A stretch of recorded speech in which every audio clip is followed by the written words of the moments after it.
Hello guys, bersama saya lagi dalam Alright Nopot Channel. Panas sahabat-sahabat semua. Saya mau kita menonton sendiri sidang media daripada Ketua Polis Negara berkaitan dengan dua isu. Ya, isu yang pertama ialah yang mana berkaitan dengan tindakan biadab daripada Menteri Besar Lato-Lato, iaitu Sanusi, yang kita boleh lihat kalau dalam gambar ini beliau sengaja menayangkan kertas undi, dan ini adalah satu tindakan yang menyalahi Akta Pilihan Raya 1954. Itu dia. Jadi melalui kenyataan daripada pihak polis ini, pihak polis akan memanggil Sanusi untuk diambil keterangan dan juga disiasat. Dan perkara yang kedua adalah berkaitan dengan isu terhadap menantu Muhyiddin Yassin yang melarikan diri. Apakah sebenarnya yang berlaku? Ini yang menarik untuk kita tonton bersama. Tapi sebelum kita teruskan, jangan lupa juga untuk terus support Alright Nopot Channel dengan cara tekan butang subscribe, like, dan share. So mari kita dengar yang pertama, isu berkaitan dengan Sanusi ini, sahabat-sahabat semua. Sanusi tunjuk kertas undi dia tu, adakah dia dulu disiapkan oleh polis? Ya, kita biasa. Jadi ada orang kata adakah dia memang, mana nak cakap, adakah dia Bagilah peluang polis siasat dulu ambil statement apa semua. Kita siasat. Sebab ada lawyer yang viralkan kata sebenarnya tak ada sekarang undang-undang. Apalah, yang itu kita menyiasat. Bila ada report kita menyiasat. Bagi menuduh atau tidak menuduh bukan di pihak kita, di pihak AGC, peluang negara. Di peluang negara. Dan kita juga mempunyai cadangan-cadangan bila kita hantar kepada peluang negara dengan melihat semua keterangan-keterangan yang ada dan seksyen yang bersesuaian. Biasa guna session apa untuk siasat kes macam ini tunjuk dia punya ciri khas? Apa session yang akan digunakan untuk siasat kes ini? Kalau saya lah, dia di bawah Akta Kesalahan Pilihan Raya, di bawah Seksyen 5 Seksyen 26 1G, Seksyen 19 1M. Yang itu bukan akta, yang itu di bawah peraturan-peraturan kesalahan pilihan raya. Seksyen 19 7 in bracket 7, 19 in bracket 7. Jadi kita akan lihat di seksyen-seksyen inilah. Kalau tak ada kesalahan, tak ada kesalahan. Mungkin itu ada. Kalau tak ada kesalahan, kalau kita cakap golongan tadi cakap tak ada kesalahan, kita pun tak charge. Kita okey, saya di sini berdiri dengan 10 pengarah DIG dan 10 pengarah yang lain. Dan juga seluruhnya anggota pegawai yang ada. Itu dia sahabat semua. Berkaitan dengan isu Sanusi ini, sebenarnya pihak polis, Ketua Polis Negara mengesahkan juga, iaitu Tan Sri Rizarudin berkata bahawa pihaknya akan menjalankan siasatan mengikut Akta Kesalahan Pilihan Raya selepas menerima laporan mengenai aksi Menteri Besar Kedah itu Sanusi Muhammad Noor yang menayangkan kertas undi semasa pilihan raya di 6 negeri yang berlaku pada hari Sabtu lalu. Jadi polis telah pun mengesahkan siasatan dan juga akan memanggil Menteri Besar Menteri Besar Lato-Lato ini untuk diambil keterangan, sahabat-sahabat semua. Alright, jadi satu lagi isu yang berkaitan dengan menantu Muhyiddin menantu Muhyiddin yang menarik juga untuk kita ikuti. Apakah kenyataan ataupun keterangan pencerahan terkini daripada pihak polis diraja, yaitu Ketua Polis Negara. Jadi menarik juga untuk kita dengar sendiri kenyataan daripada polis berkaitan dengan perkara ini. Tan Sri, setakat ni dah ni ke red notice untuk menantu Tan Sri Yassin? Walaupun red notice ini akan sampai juga kepada kita insya-Allah. Kalau ada oleh SPRM, walau bagaimanapun kita memang bekerjasama dengan dia. Sekiranya kita ada maklumat, kita akan maklumkan kepada pihak SPRM. Tapi setakat ni dah terima untuk tindakan. Setakat ni dah terima permohonan secara verbal.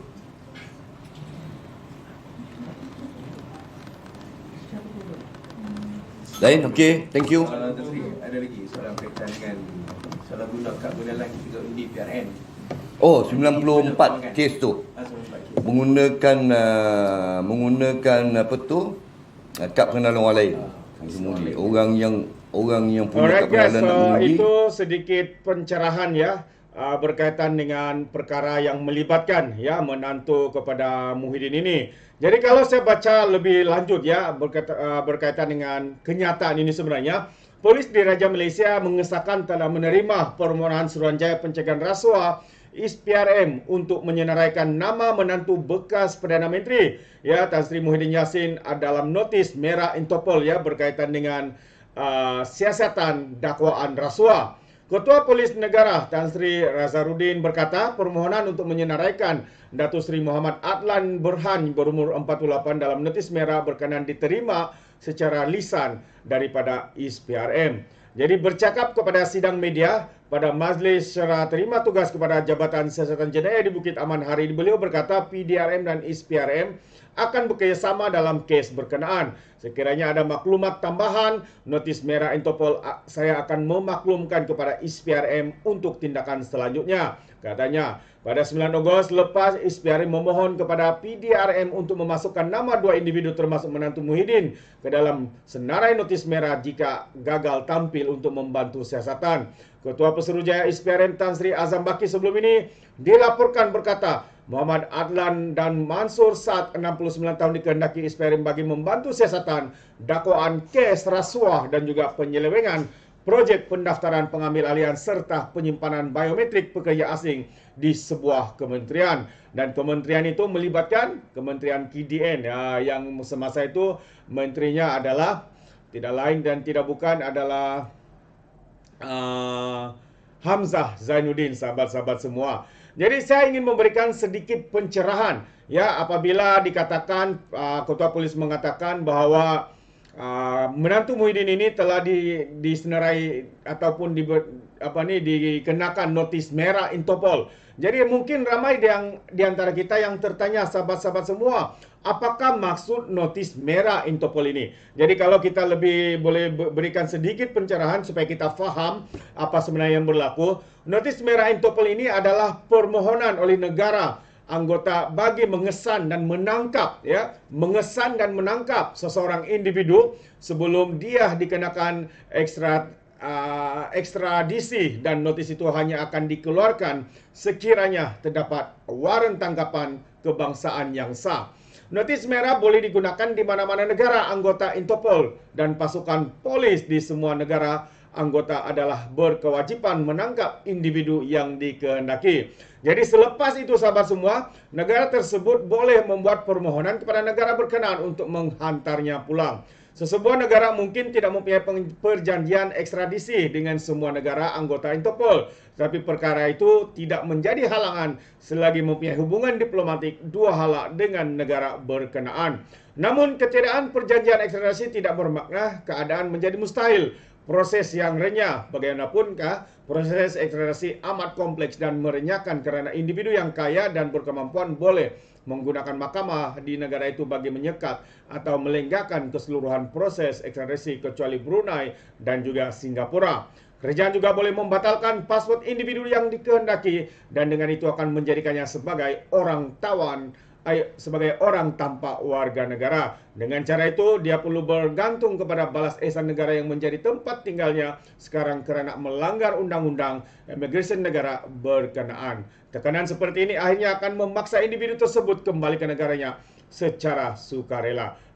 Ini dia sahabat-sahabat semua. Ya, maksud sebenar notis merah Interpol. Jadi maksudnya adalah untuk mengesan dan juga menangkap individu. Seperti mana yang kita tahu sahabat-sahabat semua, individu ataupun menantu kepada abakau ini dikehendaki untuk membantu siasatan, dan dalam satu kes rasuah melibatkan rasuah dalam, kalau saya tidak silap, dalam kes biometrik. Itu dia biometrik, penyimpanan penyelewengan projek pendaftaran, pengambilan serta penyimpanan biometrik pekerja asing di sebuah kementerian yang dikatakan adalah Kementerian KDN. Ketika itu menterinya adalah Hamzah Zainuddin.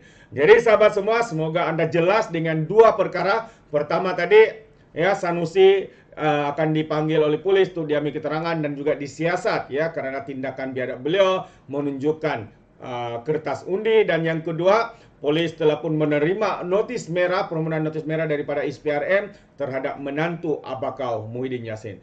Jadi sampai di sini saja. Terima kasih kerana bersama dengan Alright Dapat Channel. Dan sekiranya anda mahu memberikan sebarang komen, anda boleh berikan komen anda dalam ruangan komen. Tapi ingat, komen dengan cara berhema. Jangan menjadi seperti Walan Walantit, lebay-lebay dan juga geng sapu bersih. Apabila memberikan komen penuh dengan hasutan, kebencian dan juga fitnah melampau. Sepertinya mereka tidak punya otak, mungkin karena otak mereka tertinggal di dasar Laut Cina Selatan.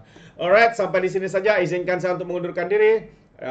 Dan seperti biasa, ya, peribahasa mengatakan tapapun kangkap, dua ton keinginan. Dalam bahasa Melayu, tepuk dadah, tanya selera. Sekian saja daripada Alright Dapat Channel. Saya kita berjumpa lagi. Bye-bye.